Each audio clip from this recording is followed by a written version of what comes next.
ও ওয়েটারকে ডেকে অর্ডার করা শুরু করে দিল। এতক্ষণে বুঝলাম ও কেন আমাকে লিফট দিল।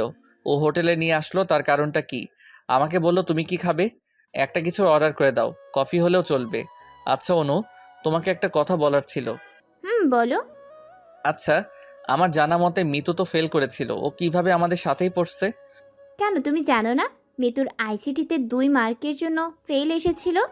পরে ও বোর্ড চ্যালেঞ্জ করেছিল, কোনো রকম পাস এসেছে আর কি। ও আচ্ছা। আবির, আমরা তো বেস্ট ফ্রেন্ড। সো তুই করে বললে তোমার কি কোনো সমস্যা হবে? আরে না, সমস্যা কেন হবে? Thank you. নাও, এবার খাওয়া শুরু করো। মানে, এসব তো তুমি খাবে বলে অর্ডার করলে। আরে না, এগুলো তোমার জন্য অর্ডার করেছি, আর তুমি যা খেতে চেয়েছো আমি তা খাবো। আমি কিছুই বুঝলাম না অনু, এমন কেন করলো? খাওয়া শুরু করলাম, এক হাত দিয়ে খাচ্ছি আর অন্য হাতে পকেটে ঢুকিয়ে দিয়ে টাকাগুলো নাড়ছি আর ভাবছি, রক্ষা করো প্রভু, না জানি আজকে কত অপমান হতে হবে। আমার যেন খাবারগুলো ভিতরে যাচ্ছে না, গলায় গিয়ে আটকে যাচ্ছে। খাবার নয়, মনে হচ্ছে অপমান গিলে খাচ্ছি। কি হলো, খাও। আসলে অনু, তুমিও যদি আমার সাথে খেতে তাহলে ভালো হতো আর কি। অনুও আমার সাথে খাওয়া শুরু করলো। খাওয়া শেষ, ওয়েটার বিল দিল। 1600 টাকা বিল হয়েছে। আমি জানি আমার পকেটে মাত্র 500 টাকা রয়েছে, বাকি 1100 টাকা কোথা হতে আসবে? বিলের কাগজ নিয়ে আমি যেন ঘামতে শুরু করে দিলাম টেনশনে। দেখি কত টাকা বিল এসেছে। মাত্র 1600 টাকা। এই নিন বিল। অনু থাক না, আমি বিল দিয়ে দিচ্ছি। টাকা নাই তবু বললাম আর কি। অনু আমাকে বাসা অবধি নামিয়ে দিয়ে কাল কলেজ যাব কিনা জানতে চেয়ে চলে গেল। আমি বাসায় এসে দেখছি আপু শুয়ে আছে। আপুর মুখের দিকে খেয়াল করতে লক্ষ্য করলাম ওর চোখের নিচ দিয়ে কালচে দাগ পড়া শুরু হয়ে গিয়েছে। একটু পর এক ব্যক্তি এসে একটা লেটার দিয়ে গেল। আমি খুলে পড়তেই যা পড়লাম, সত্যি আমি নিজের চোখকে বিশ্বাস করতে পারছি না। ফেরেস্তার মতো একটা মানুষ এটা করতে পারে কিভাবে, আমার মাথায় ঢুকছে না। আমি চেয়ারে বসে পড়লাম। চিঠি খুলে পড়ে দেখি এটা আমার আপুর ডিভোর্স লেটার। মাসুদ ভাই আপুকে ডিভোর্স দিয়ে একটা সই চেয়েছেন। আমার মাথাটা যেন ঘুরতে লাগলো। আপু ঘুম থেকে উঠলে আমি ভাই হিসাবে কিভাবে এই কাগজখানা ওকে ধরিয়ে দিয়ে বলবো, আপু ভাই তোকে ডিভোর্স লেটার পাঠিয়েছেন। আপু সারা জীবন কত কষ্ট করে আমাকে মানুষ করেছে, কত কষ্টই না সহ্য করেছে, কিন্তু আজ কি ও এই কষ্টটা সহ্য করতে পারবে? পারবি কি? যে মানুষটার জন্য নিজে জীবন দিতে বসেছিল, ওই মানুষটাও কত কষ্ট করে তাকে ভালো করেছে, এসব ভুলে থাকতে? আমি চিঠিটা টেবিলে রেখে মুখে হাত দিয়ে মাথা নিচু করে কান্না করতে শুরু করে দিলাম। এই কি হয়ে গেল? আমার জন্য আপুর এমন মধুর সংসারটা আজ ভেঙে গেল। একটু পর ভাই তোর কি হয়েছে? তুই এভাবে বসে থেকে কাঁদছিস কেন? আমি গিয়ে আপুর পা চেপে ধরতে গেলে ও আমাকে আটকে দিয়ে বলল, আরে এসব কি করছিস, কি হয়েছে বল? আপুর হাত চেপে ধরে ক্ষমা চাইলাম। আপু আমাকে মাফ করে দাও প্লিজ, আজ আমার জন্য তোর। ভাই কি হয়েছে বল। আমি একটু টেবিলের দিকে তাকালাম। আপু বুঝতে পেরে ডিভোর্স লেটারটি পড়তে শুরু করে দিল। আমি মেঝেতে হাঁটু গেড়ে বসে পড়লাম। একটু পর আপুর হাতে হতে ডিভোর্স লেটারটি মাটিতে পড়ে গেল। ও বিছানায় চুপ করে বসে পড়ল। আমি গিয়ে ওর পা দুটো জড়িয়ে ধরলাম। আপু আমাকে মাফ করে দে, আজ আমার জন্য। আমার মাথাটি আপু জড়িয়ে ধরে বলল, ভাই যে মানুষটার সাথে সারা জীবন কাটাবো ভেবে হাতটা ধরেছিলাম, আজ সে আমার হাতটা এভাবে ছেড়ে দিবে আমি ভাবি নাই। এভাবে আমাকে পর করে দিল ভাই। কি বলবো, কি সান্ত্বনা দিব, কোনো ভাষাই খুঁজে পাচ্ছি না। শুধু চোখের পানি বয়ে যেতে থাকলো। ভাই তুই নিজেকে দোষ দিস না, আমার ভাগ্যের লিখন সব। আপুর হাত ধরে বললাম। আপু চলো, আমাদের মাসুদ ভাইয়ের সাথে কতু একটু কথা বলা উচিত। ডিভোর্স লেটারটি হাতে নিয়ে আমি আর আপু মাসুদ ভাইয়ের বাসায় ছুটে গেলাম। মাসুদ ভাইয়ার বাসায় পৌঁছে গেলাম। বাসায় ঢুকতে দেখি মাসুদ ভাইয়া ও তার বোন মিতু বসে থেকে গল্প করছে। আমরা কেন এসেছি আমাদের দেখেই হয়তো উনি বুঝে গিয়েছেন। উনি দাঁড়িয়ে গেল। আপু ওনার একটু কাছাকাছি গেল। অন্যদিকে আমি চোখে জল নিয়ে মিতুর দিকে তাকিয়ে রইলাম। তুমি এটা কি করতে চাচ্ছ? এভাবে তুমি আমাকে পর করে দিবা? আমার হাতটি এভাবে ছেড়ে দিতে পারবা? মাসুদ ভাইয়া কিছু না বলে আপুর হাতে থাকা ডিভোর্স পেপারটি নিয়ে দেখলেন আপু তাতে সাইন করেছেন কিনা। আপু সাইন করেননি দেখে উনি নিজের পকেট থেকে একটা কলম বের করলেন। কলম সহ কাগজটা আপুর দিকে বাড়িয়ে দিয়ে বললেন, সাইন করো। আপু কিছু না বলে শুধু ওনার দিকে চেয়ে রইল। আচ্ছা আমাকে ডিভোর্স দিবে ঠিক আছে, কিন্তু ডিভোর্স দেওয়ার আগে কেন দিবে তার কারণটা তো বলে দাও। কারণ জানতে চাস? কারণ হলো তোর সাথে আমার যায় না। তোর স্ট্যাটাস আর আমার স্ট্যাটাস সম্পূর্ণ আলাদা। এখন স্ট্যাটাসের কথা বলছো? বিয়ের আগে তো আমি তোমাকে এইসব কথা বলেছি, তখন তুমি কি বলেছিলে? এত তাড়াতাড়ি ভুলে গিয়েছো সব? না, কিছুই ভুলে যায়নি। তখন তো আমি পুরো আবেগে ভরপুর ছিলাম। বুঝেই নেই যে তোর মতো এতিম মিসকিনদের সাথে আমার সংসার হবে না। তুই বউ তো দূরের থাক, আমার বাসায় কাজের মেয়ে হওয়ারও যোগ্য না। সাইন করবি নাকি জোর করে সাইন করে নিয়ে ঘাড় ধাক্কা মেরে বাড়ি থেকে বার করে দিব। প্লিজ তুমি এভাবে বলো না, আমি তোমার পায়ে পড়ি।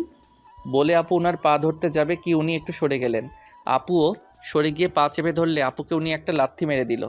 আমার আর যেন সহ্য হলো না। ব্যাস, অনেক হয়েছে মাসুদ সাহেব। আইন অনুযায়ী আপুর গায়ে হাত তোলার জন্য আপনার আর এখন কোনো অধিকার নেই, কেননা আপনি আপুকে ডিভোর্স দিয়ে দিয়েছেন। আজ যাকে লাথি মেরে কুকুরের মতো দূরে সরিয়ে দিচ্ছেন, মনে রাখবেন তার জন্যই আজও আপনার দেহে প্রাণটা রয়েছে। আপনার জন্য সে নিজের জীবনটা দিতে বসেছিল। যে বোনকে নিয়ে আজ আপনি এত নাচছেন, মনে রাখবেন একদিন তার জন্য আপনার মুখে চুনকালি পড়বে। আর মিতু, আজ তো তুমি খুব খুশি তাই না? তোমার মিথ্যা অভিনয়টা তোমার ভাইয়ের চোখে এমনভাবেই পটি হিসেবে লেগে দিয়েছো যা হয়তো আর সরবে না। যেদিন তোমাকে তোমার স্বামী ডিভোর্স করবে সেদিনই বুঝবে একটা মেয়েকে তার স্বামী বিনা দোষে ডিভোর্স দিলে তাতে ঠিক কতটা কষ্ট হয়। নে আপু, সই করে দে। আপু ডিভোর্স পেপার ও কলম হাতে নিয়ে বলল, না ভাই, ওনাকে আমি অনেক ভালোবাসি, আমি তা পারবো না। আমি তোমাকে কোনোদিনও ডিভোর্স দিব না, ভয় পেও না। কেননা আমি তোমার সামনে এসে কখনো আর স্ত্রীর অধিকার নিয়ে দাঁড়াবো না। শুধু তোমার কাছে আমার একটা অনুরোধ রইল। আমি যেদিন মরে যাব ওই দিন শুধু স্বামী হিসেবে তোমার পায়ের ধুলোটুকু দেওয়ার জন্য আমার জানাজার নামাজে গিয়ে দাঁড়ায়ও। চলো ভাই। মাসুদ সাহেব যাওয়ার আগে একটা কথা বলে যাচ্ছি। ওই দিন সত্যি সবটাই আপনার বোনের সাজানো নাটক ছিল। আর হ্যাঁ, একদিনেই এতিম মিসকিন আর এতিম মিসকিন থাকবে না। একদিন ঠিকই এরা নিজেদের ভাগ্যটাকে লিখবে। আবার ডিভোর্স লেটারটি নিয়ে বাসায় চলে আসলাম। এসে দেখি আব্বু বিছানায় বসে রয়েছেন। আপু ও আমি গিয়ে আব্বুর দুই পায়ে দুই পাশে বসলাম। কি হয়েছে বাবা তোদের? আপু ডিভোর্স লেটারটা আব্বুকে দিল। উনি পড়ে দেখে কিছুক্ষণ চুপ করে থেকে বললেন, বাবা, এসব ধনী মানুষেরা আমাদের মতো মানুষদের সাথে শুধু স্বার্থের জন্যই মিশে। যেমনটা আমাকে ওই দিন ফাঁসিয়ে তোদের থেকে আলাদা হতে বাধ্য হয়েছিল। তোরা বাসায় নেই দেখে ভাবলাম আমি রান্নার কাজটা সেরে ফেলি। নিজ হাতে রান্না করেছি, চল তোদের দুজনকে আমি আজ খাইয়ে দিব। আব্বু রান্না করছে শুনে আমি কিছুটা অবাক হলাম। আপু না খেতে চাইলেও আমার আব্বুর জোরাজোরিতে রাজি হয়ে গেল। আব্বু আমাকেও আপুকে খাইয়ে দিচ্ছে। প্রথমবার খাবার মুখে দিতে এতটা স্বাদ লাগলো যে আমি অবাক হয়ে ভাবতে লাগলাম, আব্বু এত সুন্দর রান্না পারেন। এভাবে বেশ কিছুদিন কেটে গেল। আব্বু এসে একদিন বলল, তুই কলেজ যাস না? তাই প্রতিদিন অনু নামের একটা মেয়ে এসে আমার কাছে কলেজ কেন যাস না তা জানতে চায়। আজ এসে বলল তোদের পরীক্ষার নাকি আর বেশি দিন নাই, কাল থেকে তুই কলেজ যা। আব্বু আমি আর পড়াশোনা করব না আপু, তুমি আমাদের ওয়ার্কশপে কাজ করব। না ভাই, পড়াশোনা বাদ দিস না, তুই বরং পড়াশোনার পাশাপাশি একটু আমাদের সাথে থাকিস। তাহলে আব্বু আর আমিই পারবো সব দেখাশোনা করতে। আচ্ছা তাহলে কাল থেকে আমি কলেজে যাব, কিন্তু কাল আপু আমাকে আর তোকে থানার এসআই সাহেব ডেকেছেন। আব্বুর মামলার বিষয়ে কিছু কথা বলবেন। আমি সন্ধ্যায় অনুর বাসায় রওনা দিলাম। অনুর আব্বুর জন্য নিচে সোফায় বসে আছি। উনি আসলে বললাম, স্যার আমি অনুর বন্ধু, একটু দরকারে আপনার কাছে এসেছি। ও আচ্ছা, অনু তো বাসায় নেই, ওর বান্ধবীর বাসায় যাবে বলে গিয়েছে। বলো কি খাবে? না থাক স্যার, আসলে আমার দরকারটা। সেটা তো শুনবই। উনি একজনকে ডেকে নাস্তার জন্য কিছু নিয়ে আসতে বললেন। নাস্তা খেতে খেতে বললেন, বলো কি দরকার। আসলে অপু সহ ওর কয়েকজন বন্ধু আমার বোনকে ইফটিজিংয়ের দায়ে জেলে যে কেসে আটকে আছে, আমার আপু ওই কেসটা উইথড্র করবেন। ও আচ্ছা, তাহলে কাল সকাল 9টায় তোমার আপুকে থানায় এসে একটা কাগজে সই করে দিয়ে যেতে বলো, তাহলেই হবে। নাস্তা খেয়ে বাসা থেকে বের হয়ে রাস্তা দিয়ে বাসায় আসছি। হঠাৎ অনু আমাকে দেখেও গাড়ি ব্রেক করে গাড়ি হতে নামলো। আরে আবির, কোথায় হারিয়ে গিয়েছিলে তুমি? অনেক দিন ধরে কলেজে আসো না যে। এমনি যাই না। এমনি মানে কি হয়েছে বলো? কিছু না, কাল থেকে আবার কলেজ যাব, এখন আমি যাই, আমার কিছু কাজ আছে। ওহ চলো, তাহলে আমি তোমাকে এগিয়ে আসি। না তুমি বাসায় যাও বলে আমি চলে আসলাম। অনু গাড়ির পাশে আমার দিকে তাকিয়ে রইল। পরের দিন আপুকে থানায় নিয়ে গিয়ে একটা কাগজে সই করতে বললাম। আপু সই করলে বললাম, আপু তুই বাসায় যা, আমার একটু কাজ আছে, সেরে এ পাশ দিয়ে কলেজে যাব। আপু চলে গেলে আমি গিয়ে থানার বাইরে দাঁড়িয়ে আছি। আপু সহ ওর বন্ধুরা বাইর হয়ে আসলো। আমি ওদের দিকে যেতেই আপু আমাকে মারতে ধেয়ে আসলো। ঘুষি মারবে বলে হাত তুলেছে, অমনি আমি 2 হাত জোর করাই ও হাতটা নামিয়ে নিল। ভাই প্রথমেই আমি মাপ চেয়ে নিচ্ছি, সরি। তোমার সাথে কিছু কথা বলার ছিল। বল, কি বলবি? ভাই আমি জানি তুমি হয়তো ভাবছো আমি আর আমার বোন যে এসব করেছি, তা কিন্তু সত্যি নয়।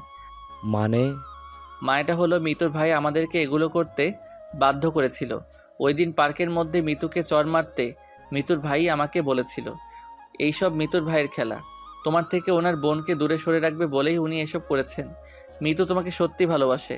ধুর, ওর ভালোবাসা, এতদিন জেলে আছি একটাবার খোঁজ নিয়ে দেখিনি। ওই সালের জন্যই আজ আমার জেল খাটা লাগলো। আর ওকে কে ভালোবাসে? আমি ওর সাথে ভালোবাসার নাটক করেছি ওর বাবার টাকা পয়সার লোভে। ভেবেছিলাম বিয়ে করে সব হাতিয়ে নেব, কিন্তু সালি এখন পাল্টি মেরে দিয়েছে। না ভাই মারিনি, ও এখনো ভালোবাসে তোমায়। ওর ভালোবাসা বার করব। তাই এখন ভাই এখন আমাকে মাফ করে দাও প্লিজ। তোর কোনো দোষ নেই, তোর সাথে আমার কোনো শত্রুতা নেই। আমার শত্রুতা মিতু ও ওর ভাইয়ের সাথে। দুই ভাই বোনকে জব্দ করব মিতুকে বিয়েটা করে। আমি তাহলে এখন আসি ভাই। যা, আর ভালো থাকিস। বাসায় আসলাম একটু পর, আপুর ফোন বাজলে আমি গিয়ে দেখলাম মাসুদ ভাই ফোন করেছে। আমি আস্তে করে ফোনটা কেটে দিয়ে নম্বরটা ব্ল্যাক লিস্টে দিয়ে দিলাম। কে ফোন করেছিল ভাই? সিম অফিস থেকে আপু? ও, আমি মনে মনে বলছি মাসুদ ভাই নিশ্চয়ই ফোন ধরলে বলতো লাবণ্য তুমি এটা কি করেছো, অপুর কেসটি তুমি। ছি লাবণ্য, ভাবছি মিস্টার মাসুদ সাহেব, এবার তুই বুঝবি অপু যখন তোর বোনকে বিয়ে করে ঘাড়ে লাথি মেরে বাসা থেকে বের করে দিবে, তখন বুঝবি বোনের ডিভোর্সটা কতটা কষ্টের হয়। আর মিতু, তুই আমার জীবন নিয়ে খেলেছিস, আমার আপুর সংসারটা নাটক করে ভেঙেছিস না। এবার দেখ তোর সাথেও কি হয়, তুইও বুঝবি। শুধু সময়ের অপেক্ষা। একটু পর আপু এসে জানতে চাইলো আমি কেন কলেজ না গিয়ে বাসায় এসে পড়েছি। আপু কলেজ যেতে ভালো লাগছিল না, তাই কলেজ না যেয়ে থানা থেকে বাসায় চলে আসলাম। ও, তাহলে কাল থেকে আবার কলেজে যাস। আর আব্বুও বলছিল আজ নাকি উনি ওয়ার্কশপে যাবেন না, আব্বু বাজারে গিয়েছেন কিছু ভালো বাজার করতে। উনি বাজার থেকে আসলে আজকে আমরা একসাথে রান্না করে খেয়ে বাসা থেকে অনেক গল্প করব। আব্বু বাজার নিয়ে আসলে আপু রান্না সেরে ফেললো। খাওয়া দাওয়া শেষে বসলাম গল্প করতে। আব্বু আমাদের অনেক ভালো ভালো গল্প শোনালো। এক পর্যায়ে আপু বলল, ভাই আমরা আমাদের ভাগ্যটা লিখবো বলে যে কাজটা শুরু করেছি, হয়তো কিছু সমস্যা বা আমার জন্য তা অসমাপ্ত রয়ে গিয়েছে। এবার আমাদের সেই অসমাপ্ত কাজটি সমাপ্ত করতে হবে। কাল থেকে আপু আমি একবারে ভালো মতো কাজে লেগে পড়বো, আর তুইও আমাদের পাশেই থাকবি পড়াশোনার পাশাপাশি। আচ্ছা আপু। আর শোন, আর একটা কথা, এবার আমরা আমাদের ভাগ্যটাকে লিখবই, যত বাধাই আসুক না কেন আমরা পিছুপা হব না। আপুর কথা শুনে মনে হলো আপু যেন এবার উঠে পড়ে লেগেছে। আপুর চোখ মুখে যেন আজকে অন্য কিছুর ছায়া। ও মনে হয় মাসুদ ভাইয়ার সব কথাগুলো মুখ বুজে সহ্য করেছে, শুধু সময় হলে তার উচিত জবাবটা দেওয়ার জন্য। গল্প শেষ হলো। আমি এসে আজ একটু পড়ার টেবিলে পড়াশোনার জন্য বসলাম।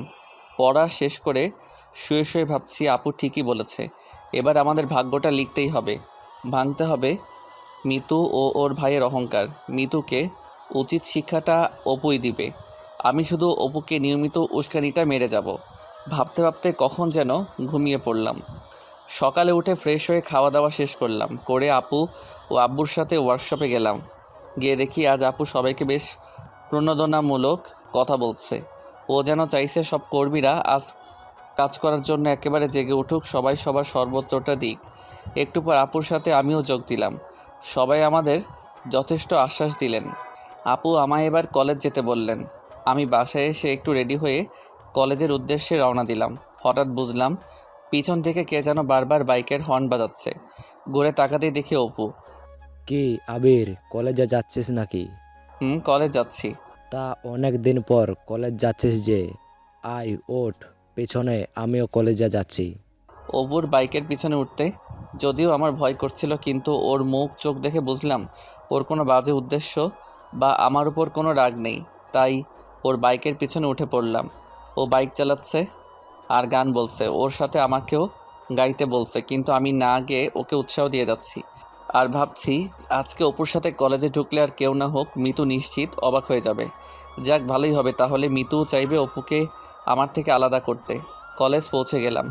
আমি বাইক থেকে নেমে ক্লাসের দিকে যেতে অপু বলল, আবির দাঁড়া, আমিও তো ক্লাসে যাব।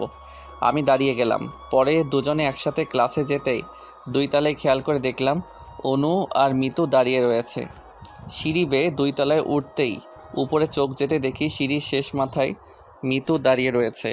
আমরা 2 তলায় পৌঁছে গেলে মিতু অপুকে উদ্দেশ্য করে বলল, তুমি এত নীচ হয়ে গিয়েছো যে আমার বিএফ হয়ে ওই এতিম ছোট লোকের বাচ্চার সাথে কলেজে আসলে, আবার একসাথে ক্লাসে যাচ্ছ। আমি কার সাথে কি করব সেটা কি তুমি ঠিক করে দিবে নাকি? অপু থাক। আমি বাইরে চলে পাশ কেটে চলে যেতেই আপু আমাকে দাঁড়িয়ে যেতে বলল। আমি অপুর কথা শুনে চলে গেলাম ক্লাসে। ক্লাসে এসে বসে আছি। একটু পর মিতু ও অপু ক্লাসে ঢুকে দুইজন 2 জায়গায় গিয়ে বসলো। বুঝেছি অপু ও মিতুর সাথে ঝগড়া হয়েছে। এবার অনু আসলে মিতুকে আমি একটু তেল আগুনে জ্বলাবে। অনু এসে আমার পাশে বসলো। আজ আমি অনুর অনেক কাছাকাছি গিয়ে বসলাম। বসে শুরু করে দিলাম গল্প। কেউ বলবে না আমরা ফ্রেন্ড, এমন আচরণ করছি যে আমরা যেন গার্লফ্রেন্ড বয়ফ্রেন্ড। খেয়াল করে দেখছি মিতু মনে হয় আমাদের এভাবে দেখে তেল আগুনে জ্বলে যাচ্ছে। একটু পর অপুর পাশে গিয়ে বসলো এবং অপুর সাথে গল্প করতে লাগলো। যাক, তাহলে থিওরিটা কাজে লেগেছে। মনে মনে আমার কিছুটা হাসি পেল। মিতু, তুই খাল কেটে কুমির ডেকে আনতে বসেছিস, আর আমিও তোকে সে কাজ করতে উৎসাহ দিয়ে যাব। স্যার আসলো এবং ক্লাস শুরু হয়ে গেল। ক্লাস শেষে বাসায় আসবো বলে অনুর সাথে কলেজ মাঠ দিয়ে হেঁটে আসছি। অনু বলল আমার বাসা অবধি এগিয়ে দিবে। অনু গাড়ি আনতে গেলে আমি দাঁড়িয়ে থাকলাম। অনু গাড়ি নিয়ে আসলে ওর গাড়িতে উঠে বাসায় আসছি আর দুজন গল্প করছি। জানালা দিয়ে তাকাতে দেখি মিতু অপুর বাইকের পিছনে বসে আছে। অপুর বাইক গাড়ির পাশাপাশি আসলে মিতু যেন আমার দিকে তাকিয়ে বলতে চাইছে, তুই একাই পারিস না কি দেখাতে? এই দেখ আমিও পারি কি না। ওরা চলে গেল। অনু আমায় বাসা অবধি এগিয়ে দিয়ে চলে গেল। বাসায় এসে দেখছি আপু ও আব্বু বাসায় ফিরে নাই। দুপুরের খাবারটা খেয়ে আপু ও আব্বুর জন্য খাবার নিয়ে ছুটলাম ওয়ার্কশপে। গিয়ে দেখি আপু আর আব্বুও আজ কর্মীদের সাথে কাজে নেমে পড়েছে। আমি কিছুটা অবাক হয়ে গেলাম। দুপুর পেরিয়ে যাচ্ছে, এখনও খাওয়া দাওয়ার খোঁজ খবর নেই কোনো, অথচ এভাবে কাজ করেই যাচ্ছে। আব্বু ও আপুকে ডেকে খেয়ে নিতে বললাম, আর আমি সব কিছু ঘুরে ঘুরে দেখলাম। বেশ কাজ করেছে সবাই। আপু ও আব্বুর খাওয়া দাওয়া শেষ হয়ে গেলে আমি সহ আবার 3 জন মিলেই কাজে নেমে পড়লাম। কাজ শেষ করে সবাই বাসায় ফিরলাম। আজ আপু ও আব্বু অনেক ক্লান্ত, তাই আজকে রান্নাটা আমি সেরে ফেললাম। রাতে খেতে বসলে আপু বলল, এভাবে যদি প্রতিদিন কাজ হয় তাহলে খুব বেশি দিন লাগবে না আমাদের ছোট্ট ওয়ার্কশপটা বৃহদায়তন এ রূপ নিতে। আব্বু বলল, ঠিক বলেছিস লাবণ্য। আমরা এভাবেই প্রতিদিন নিজেদের সর্বোচ্চটা দিয়ে কাজ করে যাব। তাহলে একদিন না একদিন ওপরওয়ালা ঠিক আমাদের দিকে মুখ তুলে তাকাবেনই। 1 সপ্তাহ পার হয়ে গেল। আপু হিসাব করে জানালো আমাদের 1 সপ্তাহ কাজের ফলেই আমরা আরও 5টি সেলাই মেশিন যোগ করতে পারবো। আমি কিছুটা অবাকই হলাম বটে, তবে এ ছোট্ট সাফল্যর হাত ধরে যে একদিন আমরা আমাদের ভাগ্যটাকে লিখে ফেলবো তার কোনো সন্দেহ নেই। রাতে ঘুমাতে গিয়ে আজ আমার মনটা যেন অন্য কিছু বলছে। আমি একসময় যার পিছনে ছুটেছি সে আমাকে ছুঁড়ে ফেলে দিয়েছে। আজ অনুও আমার পিছনে ছুটছে। অনুকে দেখলে মনে হয় ও আমায় হয়তো অনেক কিছু বলতে চায় কিন্তু বলতে পারে না। ওকে দেখে মনে হয় ও যেন পুরোটাই মিতুর উল্টো। মিতুর উপর প্রতিশোধ নিতে গিয়ে অনুর আবার আমার বন্ধুত্বের হাতটি ছেড়ে দিয়ে চলে যাবে না তো? তাহলে কি অনুকে আমি আপন করে নিব? আমি কি ও যা বলতে চাই তা বলে দিব ওকে? না, এখন বলা যাবে না। এখন বললে অনু হয়তো আমায় গ্রহণ নাও করতে পারে, আবার অনুর বাবাও কোনো মতেই হয়তো আমায় মেনে নিবে না। সো আগে অনুর পাশে দাঁড়ানোর মতো যোগ্যতা অর্জন করি, তারপর না হয় সব ভেবে দেখব। এখন আপাতত অনুর সাথে এভাবেই থাকি। এদিকে তো মিতু আবার অপুর প্রেমে হাবুডুবু খাচ্ছে। শুধু সময়ের অপেক্ষা, কবে যে আমি মিতুর বিয়েটা দেখব আর আমাদের এই অবস্থাটা পরিবর্তন হবে। কয়েকটি মাস এভাবে কেটে গেল। আজ আমাদের অবস্থাটা অনেকটাই পরিবর্তন এসেছে। বাড়ি পাল্টিয়েছি, একটা গাড়িও হয়েছে আমাদের অবস্থাটা মোটামুটি ভালো হয়েছে, তবে এখনও অনেক কিছুই হতে বাকি রয়ে গিয়েছে। আমার ইন্টার প্রথম বর্ষ পরীক্ষা আর কয়েকদিন পর, তাই মন দিয়ে পড়াশোনা শুরু করে দিলাম। রাতভর পড়াশোনার পাশাপাশি অনুর সাথে ভালোই চ্যাটিংও চলে। পরীক্ষা চলে এলো, এক পর্যায়ে পরীক্ষা শেষও হয়ে গেল। শেষ পরীক্ষার দিন আমি আর অনু আসছি। অপু আমাদের ডেকে নিয়ে বলল, আয় সবাই আজকে ঘুরতে যাই। আমি না করলাম। অপু বলল, আচ্ছা, আজ তাহলে আবার সবাই কলেজের ওই পুরানো চাওয়ালা দোকানের সামনে যাই। চাও খাওয়া হবে, আবার আড্ডাও দেওয়া যাবে। আচ্ছা আমরা আসবো তাহলে বলে বাসায় চলে আসলাম। বাসায় এসে খাবার টেবিলে বসলাম। আপু একে একে রান্নাঘর হতে খাবার নিয়ে আসছে। কেউ যেন দরজার কলিং বেলটা বাজাতেই আপু আমাকে গিয়ে দেখতে বলল। আমি গিয়ে দরজা খুলে দেখি একটা মেয়ে, বয়সটা খুব বেশিও না আবার কমও না, মাঝামাঝি হবে। কে আপনি আর কি চাই? বাবা, আমি তোমার সৎ মা। কি বললেন আপনি? আবার বলুন। বাবা, আমি তোমার সৎ মা। ও তার মানে ওই দিন আব্বুকে আপনি আর আপনার বাবা আমাদের থেকে আলাদা করেছিলেন, আর আপুকে, আমাকে, আমার পরিবারকে পথে বসিয়েছিলেন। এখনই এই বাসা হতে বেরিয়ে যান বলছি, নইলে কিন্তু। বাবা, তোমার আব্বুকে একটু ডেকে দাও, ওনার সাথে আমার কিছু কথা আছে, বলেই আমি চলে যাব। আব্বু বাসায় নেই, আর আব্বুর সাথে আপনার কোনো কথা বলার দরকারও নেই, চলে যান বলছি। কি হয়েছে ভাই? বলে আপু এসে ওনার সব কথা শুনে বাসার ভিতরে আসতে বলল। আমি আপুর দয়া দেখে অবাক হয়ে গেলাম, শুধু রাগে আমার হাত পা কামড়াচ্ছে। একটু পর আব্বু আসলো। আব্বু এসেই তো আমার থেকে ওনাকে দেখে বেশি রেগে গেলেন, কিন্তু আপুর কথায় আব্বু কিছুটা শান্ত হয়ে গেলেন এবং কী জন্য এসেছে তা জানতে চাইলেন। আমার বাবা হাসপাতালে আছে, ওনার ক্যান্সার হয়েছে। ডাক্তার বলেছে আর বেশি দিন বাঁচবে না উনি। বাবার শেষ ইচ্ছে তোমাকে দেখার, তোমার কাছে ক্ষমা চাওয়ার। প্লিজ আমার সাথে চলো তুমি। আব্বু কিছুতেই রাজি হলেন না। এক পর্যায়ে সৎ মা আমাদের সামনেই আব্বুর পা জড়িয়ে ধরলেন। বলো, মেয়ে হয়ে আমি কি আমার আব্বুর শেষ ইচ্ছেটা পূরণ করতে পারি না? তোমার যত ইচ্ছে আমাকে শাস্তি দাও, প্লিজ তবুও একটিবার চলো প্লিজ। আপু এসে ওনাকে তুললেন এবং আপুও আব্বুকে একটু বোঝালেন। অবশেষে আব্বু রাজি হয়ে গেলেন। আমরা সবাই গাড়িতে উঠলাম। আব্বু গাড়ি স্টার্ট দিতেই এক ব্যক্তি এসে গাড়ি জানালা দিয়ে আমাকে একটা কার্ড দিল। আমি কার্ডটি খুলতে অবাক হয়ে গেলাম। কিসের কার্ড ওটা ভাই? মিতু ও অপুর বিয়ের কার্ড। আপু, বলিস কি, উনি কি তাহলে আমাদের মৃত্যুর বিয়ের কার্ড দিয়েছেন? না আপু, এই কার্ড অপু আমায় দিয়েছেন বন্ধু হিসাবে, আর আব্বু সহ আমাদের অবশ্যই ওর বিয়েতে যেতে বলেছেন। ও আচ্ছা। আমি কার্ডটি রেখে দিয়ে ভাবছি, বাহ বাহ, এবার বিয়েটা হবেই তাহলে। বিয়ের পরেই মিতু বুঝবে জ্বালা। কিন্তু মিতুর বিয়ে দিতে মাসুদ সাহেব রাজি হয়ে গেল। কিন্তু কেন রাজি হলো? উনি তো অপুকে দেখতেই পারেন না। আমরা হাসপাতালে পৌঁছে গেলাম। সবাই হাসপাতালে ঢুকলো আর আমি এদিক ওদিক দেখতে থাকলাম। একটু পর আপু আমায় ডাকলেও আমি গেলাম না। দেখা করা শেষে আব্বু ও আপু বেরিয়ে আসলো। বাসায় চলে আসলাম। বাসায় এসে বসে আছি। একটু পর আপু এসে আমার পাশে বসলো। অপুর বিয়েতে যাবি ভাই? আপু, ও বড় মুখ নিয়ে সব ভুলে গিয়ে আমাদেরকে দাওয়াত করেছেন। একদিন আগে যেতে বলেছেন, না গেলে কেমন হয় বলো? আচ্ছা, আমরা তাহলে যাব। আর অপুর বিয়েতে সবচেয়ে দামি গিফটটা আমরাই দিব। আচ্ছা ঠিক আছে। মনে মনে ভাবছি, আমিও তো সেটাই চাই। গিফটটা মিতু ওর ভাই দেখবে আর জলে পড়ে মরবে। হঠাৎ ফোনটি বেজে উঠল। হাতে নিতে দেখে অনু ফোন করেছে। অনু বলো। কেমন আছো? আমরা মিতুর বিয়ের শপিং করতে যাচ্ছি, তুমি আসবে? না অনু, যাও তোমরা। আচ্ছা বলে অনু ফোনটা রেখে দিল। একটা কথা বলবো ভাই? বলো। ওর মনে হয় তোকে অনেক ভালোবাসে, তুই ওর ভালোবাসার অমর্যাদা করিস না। কি বলিস আপু? ওর সাথে কি আমার যায়? আর ও অনেকটা পথ পাড়ি দিতে হবে আমাদেরকে, তারপর না হয় অনুর সাথে আমাদের যাবে।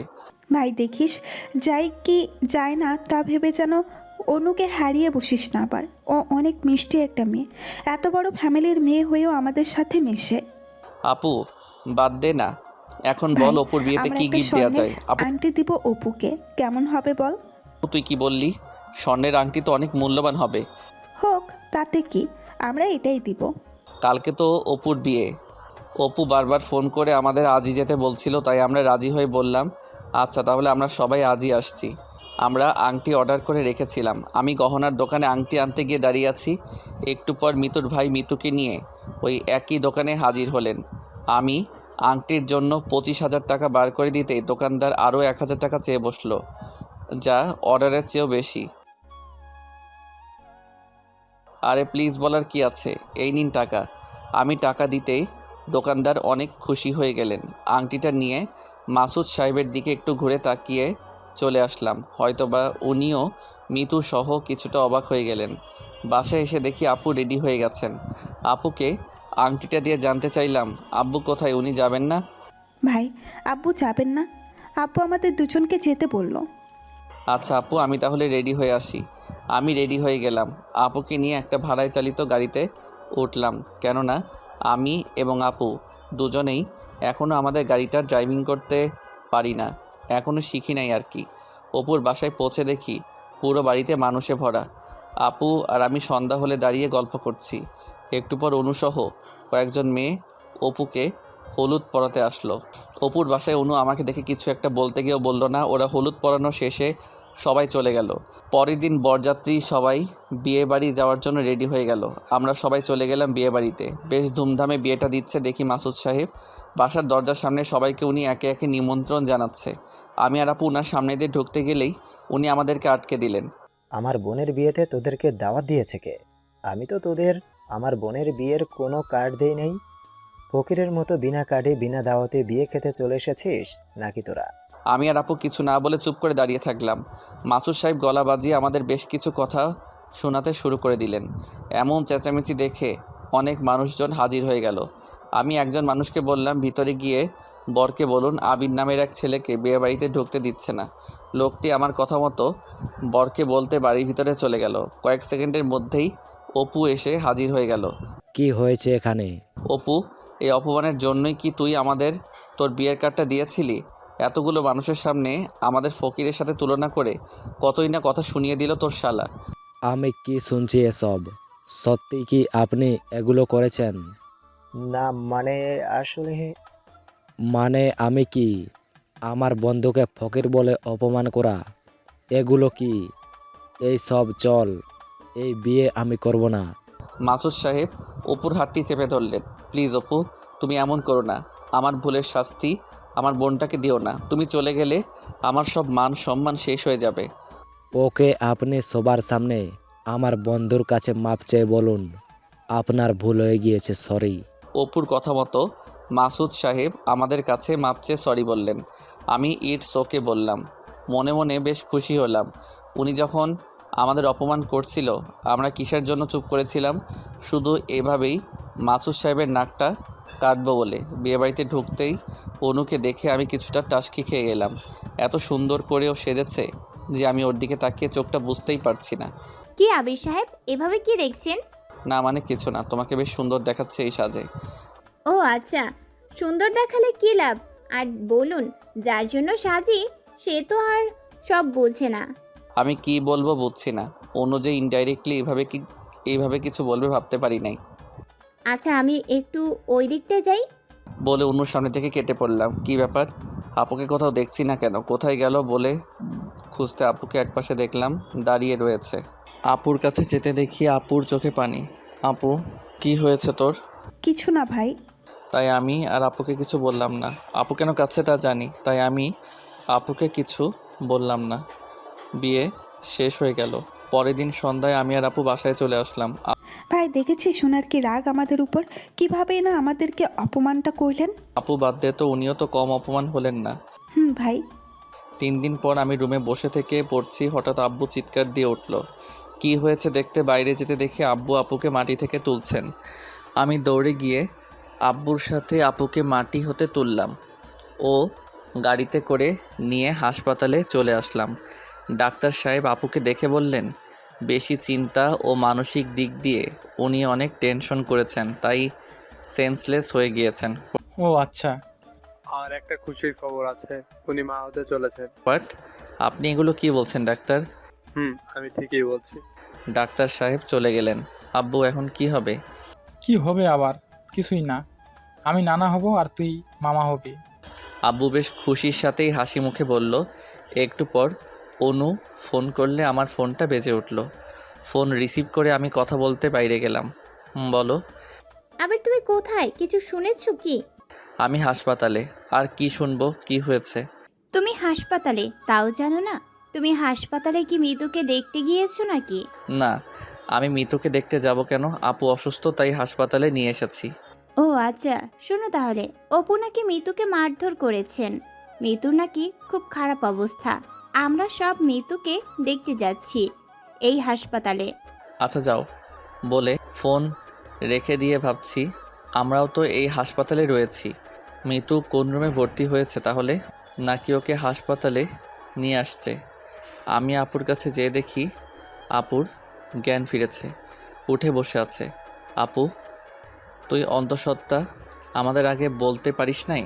তাহলে আমরা বাচ্চাটাকে নষ্ট করে ফেলতে পারতাম। ঠাস, আপু আমাকে ঠাস করে চর বসিয়ে দিল। বুঝলাম। ছি ভাই ছি, তুই এমন কথা বলবি আমি তা কখনো ভাবি নাই। আমার সন্তানকে অবৈধ যে আমি সন্তান নষ্ট করব? আমার সন্তানের বাবা রয়েছে, তার পিতৃ পরিচয় আছে। আমি কেন সন্তান নষ্ট করব? আর তোদের সাথে আমাকে রাখতে যদি তোদের কোনো সমস্যা হয় তাহলে বলে দে, আমি একাই থাকবো। আমার সন্তানকে আমি একাই বাবা মায়ের আদর দিয়ে বড় করব, মানুষ করব। আমার কথায় আপু অনেক কষ্ট পেয়েছে। আমার এই কথাটি আপুকে বলা মোটেও ঠিক হয়নি, তাই সরি আপু, আমায় মাফ করে দে প্লিজ। আমি আর এমন কথা বলবো না কখনো। আব্বু বলল, মা, ওরে মাফ করে দে, ও না বুঝেই কথাটি বলে ফেলেছে। ডাক্তার সাহেব এসে কিছু ওষুধের স্লিপ দিয়ে আমাদের বললেন এই ওষুধগুলো খাওয়াবেন আর ওনাকে একটু দেখে রাখবেন। আপনারা চাইলে আজকেই ওনাকে বাসায় নিয়ে যেতে পারবেন। আমি ওষুধের স্লিপ নিয়ে বাইরে আসতে দেখি অনু হাসপাতালে প্রবেশ করছে। অনু, কেমন আছো? আর মিতুকে কি এই হাসপাতালেই নিয়ে এসেছো নাকি? তাই তো শুনলাম, মিতুকে এই হাসপাতালেই নিয়ে এসেছে। সম্ভবত 302 নাম্বার রুমে হবে মনে হয়। আর আবির, তুমি কোথায় যাচ্ছ? চলো যাই, মিতুকে দেখে আসি। তুমি যাও অনু, আমি আপুর ওষুধগুলো নিয়ে আসি। আচ্ছা আগে বলো, আপু কত নাম্বার রুমে আছেন? ওনাকেও দেখে যাই। আপু 307-এ, আমি আসি, তুমি যাও। বলে চলে তুমি যাও বলে চলে আসছি। আর ভাবছি মিতুকে দেখতে না গেলে হয় নাকি? মিতুকে তো আমি অবশ্যই দেখতে যাব। আজ আমার যেমন কষ্টের দিন, ঠিক তেমন খুশিরও দিন। যা চেয়েছিলাম কিছুটা হলেও তা হয়েছে। মিতুকে দেখব আর মনের ভাষায় বলবো যে দেখ আজ কেমন লাগে। ওষুধ নিয়ে চলে আসলাম। আমি রুমে ঢুকতেই খেয়াল করে দেখলাম আপু চোখের ভাষায় অনুকে কেন্দ্র করে আব্বুকে কি যেন বোঝাচ্ছে। আব্বু যেন অনুর দিকে চেয়ে আছে। কি ব্যাপার অনু, মিতুকে দেখতে যাও নাই? না আবির, এখনো যাইনি, তোমার সাথে যাব বলে বসে আছি। মিতুকে দেখতে যাওয়ার কথা শুনে আপু জানতে চাইলো মিতুকে দেখতে যাবি মানে কি? আমি কিছু বলার আগেই অনু সব বলে দিল। কাল রাতে মিতুকে অপু নাকি অনেক মারধর করেছে। মিতুকে ওর ভাইয়া এই হাসপাতালেই ভর্তি করেছেন, তাই মিতুকে দেখতে যাব আপু। বলো কি, মিতুকে অপু এত মারধর করেছে যে হাসপাতালে ভর্তি করেছে? তাতে কি হয়েছে? বেশ করেছে অপু ভাই, গুড জব। আপু অনেক মারধর করেছে। ও, চলো তাহলে তোমাদের সাথে আমিও মিতুকে দেখতে যাব। যার জন্য মাসুদ ভাইয়া আপুকে ডিভোর্স দেওয়ার জন্য ডিভোর্স পেপারে সই করেছেন, অথচ আপু তাকেই দেখতে যাবে শুনে আমার কিছুটা অবাকই হয়ে গেলাম। আপু আসলে এতটা ক্ষমাশীল। আপুর মনটা যেন খুবই সহনীয়। আপু তুই পরে দেখতে যাবি, এখন রেস্ট নে, তোর শরীরটা অসুস্থ। আমি আর অনু যাচ্ছি। আব্বু আপুকে দেখে রেখো বলে চলে আসলাম মিতুকে দেখতে। আপু অনু আমাকে যেতে দেখে আবারও আব্বুকে যেন ইশারায় কিছু একটা বলল। আব্বু ও আপু দুজনেই মুচকি আসলো। যাক, চলে আসলাম মিতুকে দেখতে। বেডে মিতু ও মিতুর পাশে একজন নার্স দাঁড়িয়ে আছে। আমি এদিক সেদিক তাকিয়ে দেখলাম কোথাও আমার এক্স দুলাভাই আছে কি না। না, কোথাও নেই দেখছি। যাক, তাহলে এবার যা দেখতে এসেছি তা ভালো করে দেখা যাক বলে মিতুকে কতটা এবং কিভাবে মেরেছে দেখতে ব্যস্ত হয়ে গেলাম। মিতুর এক হাতে ব্যান্ডেজ, গাল দুটো লাল আর গলার নিচে হালকা মনে হচ্ছে পুরানো দাগ। যাক, ভালোই মেরেছে তাহলে, কিন্তু আরও একটু বেশি মারলে মন্দ হতো না বলে এবার চুপ করে বসে শোনার চেষ্টা করলাম কেন অপু মেরেছে মিতুকে। মিতু কি হয়েছিল? অপু তোকে এভাবে মারলো কেন? মিতু একটু কান্না করে বলল, সবই আমার ভাগ্যের লিখন রে বান্ধবী, সব আমার পাপ কাজের ফল। যাক, তাহলে মিতু কিছুটা মানুষ হয়েছে। তবে একদিনের মাইরে মিতু এতটা বুঝবে, বাহ ভালোই। একটু পর আমি বসা থেকে উঠে অপারেশনের কিছু জিনিস দেখে নার্সকে বলে লাগলাম এটা কি ওটা কি? নার্স কিছুটা বিরক্ত হয়েই গেল। অনু আমায় বলে বসলো, আবির তুমি এমন করছো কেন? না, সব কিছু জানার কৌতূহল জেগেছে গো, তাই আর কি। একটু পর আপু আসলো, এসেই মিতুর পাশে বসে মিতুর মাথায় হাত বুলিয়ে দিয়ে সব জানতে চাইলো। মিতু আপুর হাত চেপে ধরে কিছু বলতে যাবে কি মাসুদ ভাই চলে আসলেন। মাসুদ ভাই এসেই অনুকে বললেন, অনু তুমি থাকো, বাকিদের চলে যেতে বলো। মাসুদ ভাইয়ের কথা শুনে আমি আর অপু বের হয়ে আসলাম। আপুকে যেতে বলে আমি জানালায় কান পেতে রইলাম, কেননা মাসুদ সাহেবের হাতে আমি একটা কাগজ দেখেছি।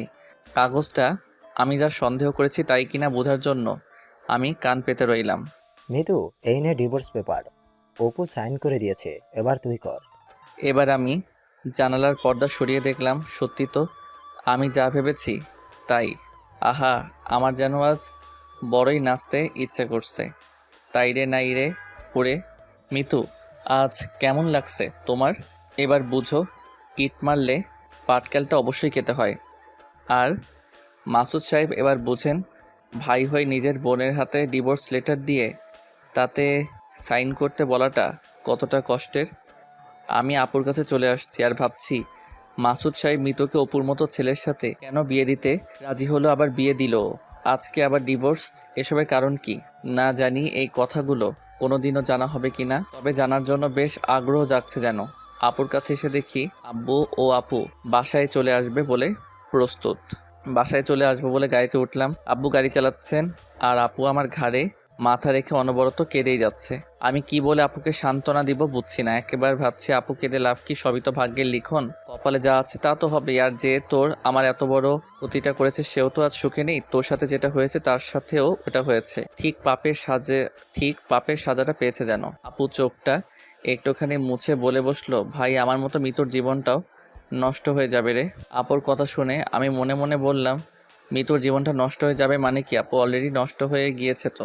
ভাই দেখেছি সোনার আজও আমাদের উপরে কতটা রাগ রয়েছে। আমাদের দেখে আমাদের সাথে কথা বললেন না বলে অনুকে দিয়ে আমাদের বেরিয়ে যেতে বলল। আপু আমার মনটা না একটা কথা বলছে, বলবো আপু? ভাই বল। আপু তুই দেখিস, আমার যখন মিষ্টি একটা ভাগ্নি বা ভাগ্না হবে তখন মাসুদ ভাই নিশ্চিত নিজ সন্তানের দিকে তাকিয়ে আবার তোকে মেনে নিবে। একসময় উনি সব ভুলে যাবে। তাই যেন হয় ভাই, তবে আমার মনে হয় কি ও আমার আর মেনে নিবে না ভাই। নিবে আপু, নিবে। ওনার সন্তানের মুখের দিকে তাকিয়ে দেখিস, একসময় উনি অবশ্যই সব মেনে নেবেন। আমরা বাসায় পৌঁছে গেলাম। একটু ফ্রেশ হয়ে বসতে অনু আমায় ফোক করলো। বলো অনু। আবির একটা কথা বলবে? তোমাদের সাথে মাসুদ ভাইয়া ও মিতুর কি হয়েছে? কিছু না তো। কিছু না মানে? নিজের বউকে ও শালাবাবুকে উনি বার হয়ে যেতে বললেন কেন তাহলে? আর আমি যখন বললাম লাবণ্য আপু মা হতে চলেছেন, তাহলে উনি এই কথা শুনে মন মরা হয়ে গেলেন কেন? তোমাকে সময় করে একদিন আমি সব বলবো। এখন তুমি আমায় একটা কথা বলো তো অনু। কি কথা বলো? আসলে মাসুদ সাহেব মিতুকে কেন আপুর সাথে বিয়ে দিল আর আপুই বা কেন মিতুকে ডিভোর্স দিল, জানো কি তুমি? না তো আবির, আমি কিছুই জানি না। ও আচ্ছা অনু, পরে কথা বলবো বলে ফোনটা রেখে দিলাম। রাতে খাওয়া দাওয়া সেরে ঘুমিয়ে পড়লাম। সকালে উঠে আজ আব্বু ও আমি ওয়ার্কশপে যাওয়ার জন্য বাহির হতে আপু এসে বলল আমিও যাব। আমি বললাম না আপু, তুই আজ থেকে বাসায় থাকবি, কেননা আমাদের মাঝে নতুন একটা অতিথি আসছেন। আপু একটু লজ্জা পেয়ে বলল আচ্ছা ভাই ঠিক আছে। আব্বু আর আমি ছুটলাম ওয়ার্কশপে। এভাবেই কেটে গেল বেশ কিছুদিন। হঠাৎই একদিন আব্বু এসে বলল ওনার শ্বশুর মশাই মানে আমার নানা নাকি মারা গিয়েছেন। আব্বুর সাথে আমি যাব বলে বের হতে আপু এসে বলল আপুও যাবে। না আপু, তোর এই অবস্থায় ওখানে যাওয়াটা ঠিক হবে না, তুই বাসায় থাক। না ভাই আমি যাব, উনি আমাদের নানা, একবার তো শেষবেলায় বিদায় দিয়ে আসি। আচ্ছা আপু চল তাহলে। আব্বু গাড়ি স্টার্ট দিলে আপু আমি গাড়িতে উঠে বসলাম। ফোনটা বেজে উঠলে কল রিসিভ করতে অনু বলল, কাল থেকে তো কলেজ খুলবে, কলেজে আসবে না? আর প্রথম বর্ষের রেজাল্টও খুব তাড়াতাড়ি স্যারেরা দিয়ে দিবেন মনে হয়। না অনু, আমি কয়েকটা দিন কলেজে যাব না, পরে কথা হবে। গাড়িতে আছি বলে ফোনটা কেটে দিলাম। আমার সাথে এগুলো কি হতে শুরু করে দিল বুঝছি না। মনে হচ্ছে একদিক গড়ছে অন্যদিক ভাঙছে। ভাগ্যটা যেন আমাদের সাথে খেলা শুরু করে দিয়েছে। তবে হয়তো এই খেলাটা আমার সাথে নয়, আমার চারপাশে মানুষদের উপর হচ্ছে। এক বাসার গেটের দিকে আব্বু গাড়ির স্টিয়ারিংটা ঘোরালো। গেটের দারোয়ান নেই, মনে হয় মালিক মারা যাওয়ায় উনি ভিতরে গিয়েছেন। গাড়ি হতে আব্বু নামতে গেলে আমি আব্বুকে বলে উঠলাম, আব্বু তুমি বসো, আমি গিয়ে গেটটা খুলছি। আমি গাড়ি থেকে নেমে গেট খুলে সামনের দিকে ঠেলা দিতেই দেখি আমার নানার বাসার না যেন রাজপ্রাসাদ। আমি তাক লাগিয়ে চেয়ে থাকলাম। আব্বু সামনে দিয়ে গাড়ি নিয়ে যেতে আমার মনে হয় হোশটা ফিরল। আমি গাড়ির পিছন পিছন যেতে থাকলাম আর চারপাশটা দেখতে লাগলাম। বাসার ভিতরে ঢুকে দেখি একটা মরা বাড়িতে যতটা মানুষ থাকে তার তুলনায় অনেকটা কম। 2-1 জন কান্না করছেন। আপু গিয়ে আমার সৎমার পাশে বসলো এবং কান্না জোরে দিল। কান্নার কি আছে, উনি তো আমাদের মানে আপুও আমাকে এতিম করে দেওয়ার মূল কারিগর। ওনার মৃত্যুকে কান্নার কিছু নেই। আপু যেন একটু বেশি আবেগপ্রবণ। বাসার 2 জন দারোয়ান ও 1 জন কাজের মানুষ আমাকে এসে সব ব্যবস্থা মানে কাফনের কাপড়, কবর, জানাজা এগুলোর ব্যবস্থা করতে বলল। যাই হোক, উনি তো মারাই গেছেন। ওনার উপর রাগ ক্ষোভ পুষে রেখে লাভ কি, তার চেয়ে ওনাকে মাফ করে দেওয়াই ভালো হবে। যাই, সব ব্যবস্থাটা করি। সব আয়োজনই শেষের দিকে। এখন নানাকে বাসা থেকে খাটিয়ায় করে বার করার পালা। আমরা যখন খাটিয়া নিয়ে বাসার ভিতরে গেলাম তখন যেন কান্নার ঢোল পড়ে গেল চারদিকে। বুঝলাম আসলে একটা মানুষ মারা গেলেও বাসার ভিতরে যতক্ষণ থাকে ততক্ষণ যেন মনে হয় উনি বাসার আশেপাশেই হয়তো আছে, কিন্তু এই খাটিয়া যেন মানুষটাকে চিরজীবনের মতো বাসা হতে নিয়ে যাওয়ার জন্য নিয়ে আসা হয়। এর জন্যই সবাই হয়তো এখন কান্নায় ফেটে পড়ছে। খাটিয়া নিয়ে জানাজা শেষ এবং সব কিছুই শেষ করে আবার নানার বাসায় ঢুকলাম। আমার সৎ মায়ের পাশে আপুসহ বেশ কিছু মহিলা বসে আছেন। অনেকে কান্না করছেন, কেউ বা তাদেরকে সান্ত্বনা দিচ্ছেন। আমি গিয়ে একটু দূরে একপাশে বসলাম। খেয়াল করে দেখছি আমার সৎ মা আমার দিকে অপলক দৃষ্টিতে বারবার তাকাচ্ছে। হয়তো ওনার চোখে ভাষা আমায় কিছু বলতে চাচ্ছে। এই ভাষা সবটা বা আসলে কি বোঝাতে চাচ্ছে তা না বুঝলেও কিছুটা বুঝলাম। উনি হয়তো আপুর মতোই আমাকে ওনার পাশে চাইছেন। ভাবছেন হয়তো আজ যদি আবির আমার নিজের ছেলে হতো আমার পাশে বসে একটু হলেও কান্না করতো, আমায় বলতো, মা কেঁদো না তো, নানার কি হয়েছে, উনি আমাদের মাথার উপরেই ছায়ার মতো থাকবেন। আমি এবার উঠে গেলাম। আপু চলো বাসায় যাব। এই কথা শুনে উনি কিছুটা অবাক ও করুণার দৃষ্টিতে আমার দিকে তাকালো। উনি হয়তো এটা আশা করেননি আপু কিছু বলতে যাবে কি। আব্বু চলে আসলেন। উনি এসে জানালেন, আবির, আমরা এখানে 3-4 দিনের মতো থাকবো। বেশ কিছু কাজ আছে, আমরা তা করে চলে যাব। কি কাজ? আমি না বুঝে না শুনে মাথাটি নাড়িয়ে আব্বুকে জানালাম, আচ্ছা ঠিক আছে। রাতে একটু খেয়ে যে যার মতো করে ঘুমাতে চলে গেল। আপু সৎ মায়ের সাথে বসে রইল, আমিও চলে গেলাম ঘুমাতে। রাতে ঘুমের মধ্যে একটা স্বপ্ন দেখছি। এক অদ্ভুত ধরনের সাদা কাপড়ে সারা শরীরটা জড়ানো। কেউ এসে বলছে, আমার মেয়েটা এতিম, ওকে তোমরা মাফ করে দিও, সব দোষ আমার মেয়েটার কোনো দোষ নেই, দয়া করে ওকে তোমরা দেখে রেখো। কে সে ব্যক্তি যে স্বপ্নের মধ্যে এসে এসব বলছে? তার মুখটি স্পষ্ট না দেখতে পেলেও বুঝলাম এটা হয়তো আমার নানা। একটু পর আমার ঘুমটা ভেঙে গেল। বিছানায় উঠে বসলাম। ঘড়িতে তাকিয়ে দেখি সময় ভোর 5টা বাজে। এখন আর ঘুম আসবে না, যাই ফ্রেশ হয়ে আসি বলে এক জানালার পাশ দিয়ে যেতে আমি কারো গলার শব্দ পেলাম। এত ভোরে কে কথা বলছে? রাতে ঘুমাইনি নাকি? কৌতূহল বশত জানালা দিয়ে তাকিয়ে দেখতেই জানালার পাশে গেলাম। জানালা দিয়ে তাকিয়ে দেখি আপু ঘুমাচ্ছে। পাশেই আমার সৎমা ও আব্বু বসে আছেন। আব্বুর হাতে একটা কাগজ টাইপের কিছু। আমার যা কিছু আছে সব তো আবিরও লাবণ্যরই। আর এই দলিল দিয়ে কি হবে? তোমার আব্বু তো এই দলিলে সব কিছু ওদের দুজনের নামেই লিখে দিয়ে গিয়েছেন, আবার তুমি লিখে দিয়েছো। আমি এগুলো দিয়ে কি করব? বরং আমার সব কিছুও ওদেরকে লিখে দিব। এটা রাখো তুমি, ওরা ঘুম থেকে উঠলে সকালে ওদেরকে বুঝিয়ে দিও। আমার আব্বুর বুকে মাথা রেখে একটু কান্না করতে আব্বু বলল, ভেবো না, ওরা অনেক ভালো। দেখো, একসময় দুজনেই তোমায় মা বলে ডাকবে, ওদের মায়ের আসনে তোমাকে বসাবে। আমি এবার চলে আসছি আর মনে মনে বলছি, জানি না আমাদের মায়ের আসনে বসাতে পারবো কিনা। তবে আমার সৎ নিঃসন্দেহে ভালো মানুষ, তা বুঝতে আর বাকি রইল না। এতদিন ওনার প্রতি আমার যে ধারণা ছিল তা আজ ভুলে পরিণত হলো। হয়তোবা আমার নানাই আব্বুকে ফাঁসিয়েছিল ওনার মেয়েকে বিয়ে করার জন্য, কিন্তু আসলে কি এমন বিষয়টা তা আমার সত্যিই জানা নেই। হয়তো কোনো দিন জানতেও পারবো না, কেননা এই জানার জন্য এমন প্রশ্ন আমি ছেলে হয়ে বাবাকে করতে পারি না। তবে নানা ও সৎমা যে আপু ও আমাকে এই বিশাল সহায় সম্পত্তি সব কিছু লিখে দিয়ে গেছেন ভাবতেই আমার যেন অবাক লাগছে। ফ্রেশ হয়ে আবার রুমে গিয়ে একটু শুয়ে পড়ে ভাবছি, আমার নানা সব কিছু আমাদেরকে লিখে দিয়েছেন কেন? তাহলে কি ওনার আর কোনো ছেলে মেয়ে নাই? উনি আর শুধু ওনার একটা মেয়ে। একটু পর আপু এসে আমায় ডেকে বলল, ভাই আব্বু ডাকছে তোকে। আপু তোর এই অবস্থায় একটু চলাফেরা কম কর, বলে আব্বু রুমে গেলাম। আমার সাথে আপুও গেল। বসো এখানে। বসে পড়লাম। বসে দেখি আমার সৎমা আমার দিকে তাকিয়ে আছে, চোখের পাতায় যেন ফেলছে না। ওনার ফেসটা বলছে উনি যেন এই পৃথিবীর সবথেকে মিষ্টি ডাক মা ডাকটি আমার মুখ থেকে একটিবার শুনতে যাচ্ছেন। শোনো আবির, তোমার নানার মৃত্যুর জন্য আমরা 4 দিনের দিন খাওয়া দাওয়ার আয়োজন করব। তাই তোমার সাথে আলোচনা করতে ডেকে পাঠিয়েছি। আচ্ছা আব্বু, এবার বুঝলাম আব্বু কেন কাল বাড়িতে না যেয়ে বলল আমাদের কিছু কাজ আছে। আমাদের সৎ মা ওই রাতের কাগজটি আমায় বের করে দিল। আমি যদিও জানতাম এটা কিসের কাগজ আর কেনই বা দিলেন, তবু জানতে চাইলাম এটা কি আর কিসের কাগজ। আমার আব্বু মানে তোমার নানা ওনার সব সহায় সম্পত্তি তোমাকে ও তোমার আপুকে লিখে দিয়ে গেছেন এবং আমিও সব লিখে দিয়েছি। আজ থেকে এই সব কিছু তোমাদের, এই সব কিছুর দলিল এটা। বাবা নাও তুমি। আমার সৎ মার কথা শুনে আমি বুঝছি না আমি এসব স্বপ্ন দেখছি না তো, নাকি আসলেই বাস্তবেই কাল রাতে যা দেখেছি আসলে তা সত্যি। আমি কেন এসব নিব? এগুলো তো আমার বাবার নয়, মানুষের কোনো কিছু তো আমি নিব না। ভাই এগুলো কি বলিস? মানুষের কেন হবে? এগুলো আমাদের মায়ের। উনি না হয় আমাদের পেটে ধারণ করেনি, তাই বলে কি উনি আমাদের মা নন?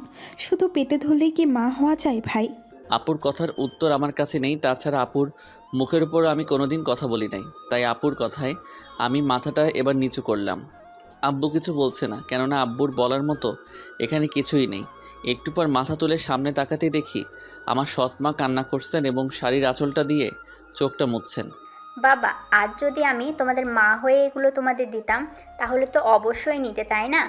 আসলে ডাক্তার আমায় বলেছিল আমি নাকি কোনোদিনও মা হতে পারবো না। তাই যেদিন থেকে জানতে পারি তোমার আব্বুর ছেলে ও মেয়ে রয়েছে, সেদিন থেকেই ভাবতাম আমি তাহলে তোমাদের পেটে না ধরেও মা হব, মা ডাকটা শুনতে পাবো। কিন্তু সেটা আমার ভাগ্যে নেই। কে বলেছে নেই মা? অবশ্যই আছে। আজ থেকে আমি তোমায় মা ডাকবো। বিছানা হতে দলিলটি তুলে নিয়ে বললাম, এটা তোমার কাছেই রাখো। উনি এবার কিছুটা কান্না ভেজা কণ্ঠে সুখের হাসি দিলেন।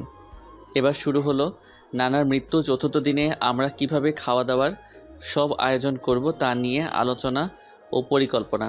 সব পরিকল্পনা মাফিকই খাওয়া দাওয়ার আয়োজন শেষ হয়ে গেল। এবার আমাদের বাসায় চলে আসার পালা। আমি আর আব্বু গাড়িতে উঠে বসে আছি। আপু আসছে না। কি ব্যাপার, আপু আসছে না কেন? আপু না আসায় আব্বু আমায় ভিতরে গিয়ে আপুকে নিয়ে আসার কথা বলল। আমি গাড়ি থেকে নেমে যেতেই আপু ও মা দেখলাম আসছেন। আপু গাড়িতে উঠে বসলো। মা বাহিরে গাড়ির জানালার সামনে দাঁড়িয়ে রইলেন। আব্বু গাড়ি স্টার্ট দিতেই আপু আব্বুকে গাড়ি বন্ধ করতে বললেন। ভাই একটা কথা বলি। বলো আপু। মাকে আমাদের সাথে নিয়ে যাবি? উনি তো এই বাসায় পুরো একা একা একা কিভাবে থাকবেন? আমি আপুকে ইশারায় বললাম, আমায় নয় আব্বুকে বলো। আপু যদি আব্বুকে বলে আমি জানি আব্বু না করবে না। এবার আপু আব্বুকে বলল, আব্বু সম্মতি দিলেন। আমি গিয়ে আব্বুর সাথে সামনে বসলাম আর আপু ও মা পিছনে বসলো। আমি ভাবছি জন্মের পর মায়ের আদর পাইনি, কিন্তু আমার ভাগ্য এসব লেখা থাকবে সত্যি আমি বিশ্বাস করতে পারছি না। এবার আমি সৎ মাকে নিজের মায়ের মতো পেয়ে গেলাম। জানি না মায়ের আদর কেমন হয়। উনি আমায় সন্তানের আদর দিবেন কিনা তার সময় বলে দিবে, তবে উনি যে নিশ্চিত আমাদের নিজের সন্তানই হিসেবে মেনে নিয়েছেন তা বোঝা যাচ্ছে। বাসায় চলে আসলাম। আমি আমার রুমে এসে একটু ফ্রেশ হয়ে শুয়ে রয়েছি। ব্যস্ততায় অনু অনেকবার ফোন করেছিল, ধরাই হয়নি, তাই অনুকে দিলাম ফোন। একবার, দুইবার, তিনবার ফোন দেওয়ার পর অনু এবার ফোন ধরলো। হ্যালো অনু, কেমন আছো? তুই কে রে কুত্তা?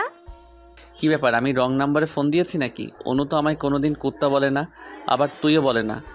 ফোনটা সামনে নিয়ে দেখি না, এটা তো অনুর নম্বরই। আবার ফোনটা কানে নিয়ে হ্যালো বলতেই, এই তুই আমার সাথে কথা বলবি না আর কোনোদিন ফোনও করবি না। এবার বুঝলাম এটা আসলে অনুই চরম রেগে গিয়েছে, তাই এইভাবে বলছে। অনু আমার কথা তো শুনো আগে। কিছু চেনার মতো নাই বলে অনু এবার শুরু করে দিল বাংলা মন্ত্র পড়া।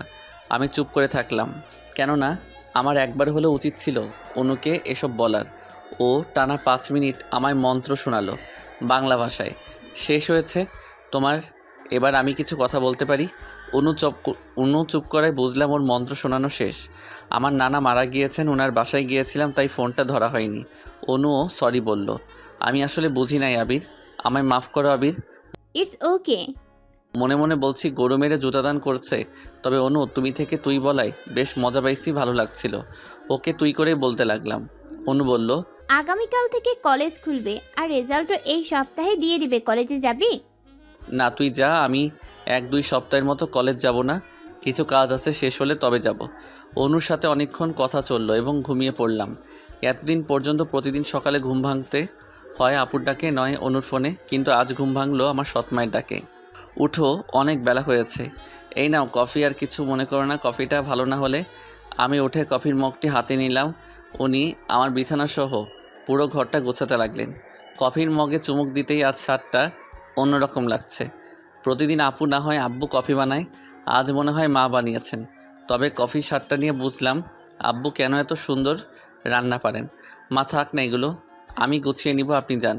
একটা কথা বলবো বাবা, আমাকে আপনি করে নয়, হয় তুই না হয় তুমি করে বলো। আচ্ছা, তুমি করে বলবে কিন্তু। কিন্তু কি বলো? আমাকেও যে একটু আগে তুমি করে বলা হলো তা বলা যাবে না, তুই করে বলতে হবে, তুই। আচ্ছা আচ্ছা ঠিক আছে, তাই বলবো। কিছুক্ষণ কথা হওয়ার পর উনি বাইরে গেল। আসলে মায়ের আদরটা কী জিনিস তা আমি আজ একটু বুঝলাম। সত্যি নিজের মায়ের আদর না পেয়ে এমন একজন সৎ মায়ের কাছে এমন মায়ের আদর পাবো তা কোনোদিনও ভাবি নাই। আমি উঠে ফ্রেশ হয়ে সকালে নাস্তা খেতে টেবিলে গেলাম। মা সব পরিবেশন করছে। চেয়ারে বসে সামনে তাকাতেই দেখি আপু একটা চিৎকার করলো। মা ও আমি দৌড়ে আপুর কাছে যেতেই মা বলল, তাড়াতাড়ি গাড়ি বার কর, লাবণ্যকে হাসপাতালে নিতে হবে, ও মা হতে চলেছে। আব্বু চেঁচামেচি শুনে দৌড়ে আসলেন এবং গাড়ি বার করলেন। আপুকে নিয়ে হাসপাতালে চলে গেলাম। ডাক্তার আপুকে অপারেশনের জন্য ভিতরে নিয়ে গেল। আমি, আব্বু আর মা বাহিরে বসে রইলাম। কিছুক্ষণ পর ডাক্তার বের হয়ে বলল, অপারেশন সাকসেসফুল, মা ও ছেলে দুজনেই ভালো আছেন। ভিতরে গিয়েই সবার আগে আমি ভাগ্নেকে কোলে তুলে নিলাম। মাম্মা দেখি পুরাই রাজকুমার আর পুরাই মাসুদ ভাইয়ার কপি। হাই ভাগ্নে, হাই। ভাগ্নে বলাই আমার শরীরের সব কাপড় নষ্ট করে দিল, আমার শার্টে দিল প্রস্রাব করে। মা এসে ভাগ্নেকে নিয়ে বলল, তুই যা, জামাটা একটু ধুয়ে আয়। জামাটা একটু ধুয়ে ফেলার জন্য ওয়াশরুমে যেতে অনু ফোন করলো। এক হাতে জামাটি ধুয়ে ফেলছি, অন্য হাতে কলটি রিসিভ করে অনুকে হ্যালো বললাম। আবির তুমি কোথায় যাচ্ছ? আমি এখনই তোমার সাথে দেখা করতে চাই। এভাবে বলছো, কি হয়েছে অনু? আব্বু মিতুর ভাই মাসুদ ভাইয়ের সাথে আমার বিয়ে ঠিক করে ফেলেছেন আবির। আমি এই বিয়ে করতে পারবো না। আমি হয় তোমায় বিয়ে করব, না হয় মরবো। অনুর কথা শুনে আমি যেন আকাশ থেকে পড়লাম। অনু এটা কি শোনালো আমায়? আমার এই আনন্দের দিনে এটা শুনবো কল্পনাও করি নাই। মাসুদ ভাইয়া অনুকে বিয়ে করবে, এটা আমি কি শুনলাম? মাসুদ ভাইয়ার ভিতরের রূপটা এমন সত্যি ভাবা যায় না। ছি। ওয়াশরুম হতে চলে এসে আব্বু ও মাকে বললাম, আমার একটু দরকারে বাইরে যাচ্ছি, একটু পর ফিরবো বলে চলে আসলাম। আপুর সুখের সংসারে একমাত্র আমার জন্য আগুন লেগেছে। সংসারটি ভেঙে গেলেও আপু এখনও মাসুদ ভাইয়াকে ডিভোর্স দেয়নি। পথ চেয়ে বসে আছেন মাসুদ ভাইয়া, উনি কবে যেন এসে ওকে নিয়ে যাবে।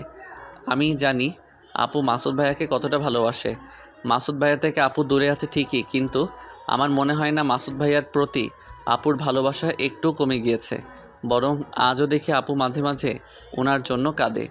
আজ যদি মাসুদ ভাইয়া অনুকে বিয়ে করে নেয়, আপু তাহলে সত্যি পাগল হয়ে যাবে। আপু এই কষ্ট কিছুতেই সহ্য করতে পারবে না। না, এ হতে পারে না। আমার জীবন থাকতে আমি এটা হতে দিব না। প্রয়োজনে মিতুর পায়ে ধরবো, ও যেন মাসুদ ভাইয়াকে সব সত্যি কথা খুলে বলে। তবু আমি এটা হতে দিব না। অনুকে ফোন করে আসতে বললাম। আমি হন্যে হয়ে দৌড়ে গেলাম। অনু দেখে আমার আগে গিয়ে বসে থেকে বাদাম খাচ্ছে। অনু, তুমি ফোনে এগুলো কি বললে? তা আসলে কি সত্যি? সত্যি। না, এ হতে পারে না, এটা কোনোদিনও হতে পারে না। তুমি মাসুদ ভাইয়াকে কোনোদিনও বিয়ে করতে পারো না। আমি তোমায় মাসুদ ভাইয়াকে বিয়ে করতে দিব না, কোনোদিনও না। অনু কিছু না বলেও একটা মুচকি হাসি দিল। অনু হাসছে কেন আমি বুঝলাম না। অবাক হয়ে ওর দিকে তাকালাম। অনু এবার বলল, এত ভালোবাসো আমায়, এতদিন বলো নাই যে। আমি জানতাম তুমি আমাকে ভালোবাসো, তাই আজ পরীক্ষা করতেই আমি এসব বলেছি। আমি কেন মাসুদ ভাইকে বিয়ে করতে যাব? আবির প্লিজ, আমি চাই তুমি ওই 3টি ওয়ার্ড সর্বপ্রথম তোমার মুখ দিয়ে আমাকে বলবে। বলো প্লিজ। আমি আর নিজেকে সামলাতে পারলাম না। পরপর অনুর গালে 2টা থাপ্পড় বসিয়ে দিলাম। ঠাস ঠাস। ভালোবাসা কখনো পরীক্ষা দিয়ে হয় না। কাউকে বিশ্বাস করতে হলে তার বিশ্বাসকে ভরসা করতে হয়। ভালোবাসার পরীক্ষা নেওয়ার জন্য তুমি এতটা নীচ হবে এমন উপায় বেছে নিবেছি অনু, আমার ভাবতে অবাক লাগছে। সেফ এইটুকু থেকে আপু আমি কোলে পিঠে বাবা মায়ের আদরে বড় করেছেন, আর তুমি কিনা পরীক্ষা হিসেবে আমার আপুর ভালোবাসাটাকে বেছে নিলে। আর শুনে রাখো, মাসুদ ভাইয়ার সাথে তোমার বিয়ে হতে পারে না। এই কথাটি তোমাকে ভালোবেসে নয়, আমার আপুর সংসার আর তার সন্তানের ভবিষ্যতের কথা মাথায় রেখেই বলেছি। আমি তোমায় ভালোবাসি না, তোমার মতো মেয়েকে ভালোবাসাও পাপ। আমার রাস্তায় আর কোনোদিন আসবে না বলে আমি বাসায় চলে আসলাম। আসলে মেয়েরা যে নিজেদের কিভাবে এতটা নিচু মনোভাব হবে অনুর ভাবি নাই। বাসায় এসে দেখি হাসপাতাল হতে বাসায় এখনও কেউ ফিরে নাই। আমি বিছানায় গিয়ে শুয়ে রইলাম। একটু পর সবাই আসলো। আমি গিয়ে আমার ভাগ্নেকে কোলে নিয়ে আদর করতে লাগলাম। অনেক কিউট ও মায়াবী দেখতে আমার ভাগ্নে। 1 সপ্তাহ পার হয়ে গেল, অনু একটিবারের জন্য আমায় ফোন করলো না। আমি ওকে ফোন দেইনি, হয়তো কোনো দিনও দিব না। একদিন আব্বুকে ডেকে বললাম, আব্বু, আমাদের এই সম্পদ আছে বলে আমরা এভাবে বসে থাকলে একসময় সবটা ফুরিয়ে যাবে। তাই আমি আর লেখাপড়া করব না, এবার বিজনেস জগতে পা রাখবো। আব্বু আমাকে বলল, আচ্ছা ঠিক আছে। পুরনো ছোট্ট ওয়ার্কশপটি এবার বৃহদায়তনে পরিণত করলাম। যে গার্মেন্টসে আমার আপু কাজ করতো ওই গার্মেন্টসটাকেই কিনে বসলাম। মাঝখানে মায়ের সাথে কিছু মৌলমালিন্য হলেও অবশেষে আমি রাজি হয়ে গেলাম সবার ইচ্ছায়। একদিন মা বলে বসলো, বাবা, আমরা তো এই বাসাটা পরিবর্তন করতে পারি। তোমার নানার বাসাটিতে কেউ নেই, খালি পড়ে আছে, আমরা তো ওখানেই থাকতে পারি। সবাই ওই বাসায় থাকলেও আমি থাকতে পারবো না, আমি তা মাকে সাফ জানিয়ে দেই। এই নিয়েই মায়ের সাথে মূলত কিছুটা মনোমালিন্য হয়, কিন্তু আজ আমিও রাজি হয়ে গেলাম। এই ছোট্ট বাসাটি ভাড়াটে করে দিয়ে নানার বাসায় পাড়ি জমালাম। আজ আমার জীবনের সব কিছুই পরিবর্তন হয়ে গিয়েছে। সারাদিন অফিস করে বাসায় এসে ভাগ্নের সাথে আনন্দ দুষ্টুমিতে মেতে উঠতাম। আজ আমার নামটি দেশের নামকরা স্বল্পবয়সী বিজনেসম্যানের মধ্যে যোগ হয়েছে। বাড়ি গাড়ি এমনকি নামের সাথে অফিসের কর্মকর্তারা যোগ করে রাখেন। দীর্ঘ 1 বছর পেরিয়ে গিয়েছে। মাসুদ ভাইয়া, মিতু বা অনু কারোর সাথে আমার আর এই 1টি বছরের কোনো দিনও দেখা হয়নি। আমি দেখা করার চেষ্টা করিনি। সমাজে যেখানে টাকার অভাবে এতিম দরিদ্র ছেলে মেয়েদের পড়াশোনা বন্ধ হয়ে যায় সেখানেই আমার হাতটা বাড়িয়ে দেই, কেননা আমিও জীবনের এক পর্যায়ে ওদের মতো এতিম ছিলাম। এরই সুবাদে আমি যে কলেজে পড়তাম সে কলেজে প্রধান অতিথি হয়ে এক অনুষ্ঠানে ডাক পেলাম। সমাজের হত দরিদ্র ও এতিম মানুষদের সাহায্য করার জন্য কলেজে একটা ক্লাব খুলবে, মূলত তার জন্য অনুষ্ঠানের আয়োজনটা করা হয়েছে। আমি ওদের ডাকে সাড়া দিলাম এবং যাব বলে জানিয়ে দিলাম। ভাবতেও যেন অবাক লাগছে, মানুষের ভাগ্যে কী লেখা আছে তা আসলে বলা অনেক কষ্ট। আজ যে কলেজে পড়তাম একসময় সে কলেজেরই এক অনুষ্ঠানে আমি প্রধান অতিথি হয়ে যাচ্ছি। আমার ভাগ্নেকে সাথে নিয়ে যাব বলে ভাবলাম। এই 1 বছরে যতটা পরিবর্তন হয়েছি সব পরিবর্তন বদলিয়ে আগের মতোই এতিম ও গরিব বেশ ধরলাম। আমার ভাগ্নেকে কোলে নিয়ে ভাড়ায় চালিত গাড়ি করে অনুষ্ঠানের প্রধান অতিথি হয়ে গেলাম। একটু সামনের দিকে গিয়ে চেয়ারে বসে ভাগ্নেকে নিয়ে বসে থেকে বাদাম খাচ্ছি আর এদিক ওদিক তাকাচ্ছি, কেননা আমি অনার্স 2য় বর্ষে ওঠার পর পড়ালেখা বাদ দিয়েছি। আর 1 বছর হলো পড়ালেখা বাদ দেওয়ার। সেই হিসাব মতো অনুরাজ এই কলেজে 3য় বর্ষে পড়ালেখা করার কথা, কিন্তু অনুকে দেখছি না। আমার পাশে থাকা 2 ভদ্রলোকরা গল্প করছিল। প্রিন্সিপাল স্যারকে কতবার বললাম আবির চৌধুরীর মতো মানুষকে এই অনুষ্ঠানের প্রধান অতিথি না করতে, উনি শুনলেনই না আমাদের কথা। ওনার মতো মানুষ কি এসব অনুষ্ঠানে আসবে নাকি? এবং এই ক্লাবে কি স্পন্সর করবে কখনো? কখনোই করবে না। এবার বুঝুক ঠেলা, অনুষ্ঠানের আয়োজনে সব লক্ষ্যটাই বৃথাই গেল। মাঝখান থেকে শুধু শুধু এতগুলো টাকা নষ্ট হয়ে গেল। আর মাত্র 5 মিনিট সময়, অনুষ্ঠানের বাকি। এখনো প্রধান অতিথি আবির চৌধুরী আসে নাই। ফোন দিলে ফোন ধরছে না। আসলে সবার কি প্রতিক্রিয়া আমার বিষয়ে সেটা শুনতেই আমি এভাবে এখানে উপস্থিত হয়েছি। অনুষ্ঠান শুরু হয়ে গেল। 2টি মেয়ে স্টেজে উঠল। দেখতে দুজনকেই বেশ সুন্দর লাগছে। ওরা মাউথপিস নিয়ে বলল, আজকে এই অনুষ্ঠানটি আমরা 2 জন উপস্থাপন করছি। আমি অনু। আর আমি মিতু। তার মানে এরা দুজনে অনু ও মিতু? আরে বাহ, মেকআপে দেখছি দুজনকে চিনতে পারাই দায়। অনুষ্ঠান শুরু হয়ে গেল। মামা ভাগ্নে বসে অনুষ্ঠান উপভোগ করতে লাগলাম। একটু পরপর আমার ভাগ্নে কান্না করছিল, তাই পাশে বসে থাকা ওই ভদ্রলোক স্যার 2 জন বলে বসলো, এইটুকু বাচ্চা নিয়ে কি অনুষ্ঠানে দেখতে আসে? নিচেও দেখবে না, আবার আমাদেরও দেখতে দিবে না। এক স্যার বলল, কি ব্যাপার, তোমাকে এই কলেজের ছাত্র মনে হচ্ছে? তুমি আবির না? স্যার আমি আবির। ও, পড়াশোনা বাদ দিলে যে? আর এই বাচ্চাটা কার? এমনি স্যার, আর ও আমার ভাগ্নে। ও, তো বলো এখন কি করো? ব্যবসা নাকি জব? কি করো?